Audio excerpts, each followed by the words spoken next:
ধনী হতে চাইলে ফজরের সুন্নতের পরে একটি দোয়া 100 বার পড়ুন, আল্লাহ পাক রব্বুল আলামিন আপনাকে হালাল ভাবে ধনী বানিয়ে দিবেন। এটা নবীজি সাল্লাল্লাহু আলাইহি ওয়াসাল্লাম নিজে জানিয়ে দিয়েছেন। মুসনাদে আহমদের হাদিস, তাবরানী শরীফের হাদিস, নবীজি সাল্লাল্লাহু আলাইহি ওয়াসাল্লাম জানিয়ে দিয়েছেন চমৎকার একটি ছোট্ট দোয়া, ছোট্ট একটি বাক্য। নবীজি সাল্লাল্লাহু আলাইহি ওয়াসাল্লাম বলেছেন, এই সময় যদি এই বাক্যটা 100 বার পড়া হয়, আল্লাহ পাক রব্বুল আলামিন তাকে হালাল ভাবে ধনী বানিয়ে দিবেন। দোয়াটি করবেন কখন? ফজরের নামাজের সময়, 2 রাকাত সুন্নতের পরে, ফরজের আগে। মনে রাখবেন, আজানের পরে, একামতের আগে এই সময়টা আমরা অনেকেই মসজিদে গিয়ে চুপচাপ করে বসে থাকি। আপনি এই সময় আল্লাহর কাছে দোয়া করবেন। এই সময় দোয়া করলে আল্লাহ তাআলা সেই দোয়াটা কবুল করে নেন।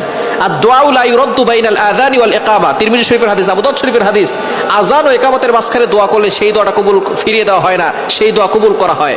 আপনি যখনই যেই নামাজে মসজিদে যাবেন, আজান দিয়েছে, একামত হতে একটু দেরি হয়, আপনি সুন্নত পড়ে চুপচাপ বসে থাকবেন না, গল্প করবেন না, আপনি আল্লাহর কাছে দোয়া করবেন। আল্লাহ তাআলা আপনার সকল দোয়াগুলো কবুল করবেন। ফজরের সুন্নতের পরে আপনি ফরজের আগে মধ্যবর্তী সময় আপনি সুন্নত ঘরেও পড়তে পারেন। আজান দিয়েছে, আপনি একটু আগে উঠবেন, তাহাজ্জুদ নামাজ পড়বেন, অথবা আপনি তাহাজ্জুদ নামাজ পড়ে সুন্নত আজান দেওয়ার সাথে সাথে সুন্নতটা ঘরে পড়বেন। ঘরে পড়ে মসজিদ যদি কাছে হয় তাহলে ঘরে বসে আমল করতে পারবেন, অথবা আপনি চলতে ফিরতে আপনি আমলটা করতে পারবেন। দোয়াটি হচ্ছে লা ইলাহা ইল্লাল্লাহুল মালিকুল হাক্কুল মুবিন। এই দোয়াটা যদি আপনি পড়তে পারেন, আল্লাহ তাআলা আপনার দারিদ্রতা দূর করবেন, অভাব দূর করবেন, রিজিকে আল্লাহ তাআলা প্রশস্ততা দিবেন, এবং আল্লাহ পাক রব্বুল আলামিন হালাল ভাবে আপনাকে সম্পদশালী বানাবেন। লা ইলাহা ইল্লাল্লাহুল মালিকুল হাক্কুল মুবিন।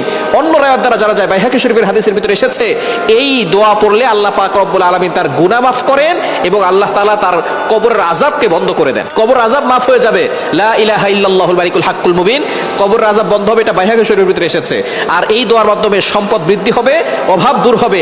এটা মুসনাদে আহমদের হাদিস এবং তাবরানী শরীফের ভিতরে এসেছে। সুতরাং আপনি আমলটি করতে পারেন ফজরের নামাজের সময়, 2 রাকাত সুন্নতের পরে, ফরজের আগে, মধ্যবর্তী সময়ে 100 বার পড়বেন লা ইলাহা ইল্লাল্লাহুল মালিকুল হাক্কুল মুবিন।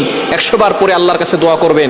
দেখবেন আল্লাহ তাআলা আপনার সকল চাওয়া পাওয়াগুলো কবুল করবেন, মনের আশাগুলো কবুল করবেন, নেক যত আশা আছে সকল আশাগুলো আল্লাহ তাআলা কবুল করে নেবেন। সুতরাং আল্লাহ তাআলা আমাদের সকলকে এই আমলটি করার তৌফিক দান করেন।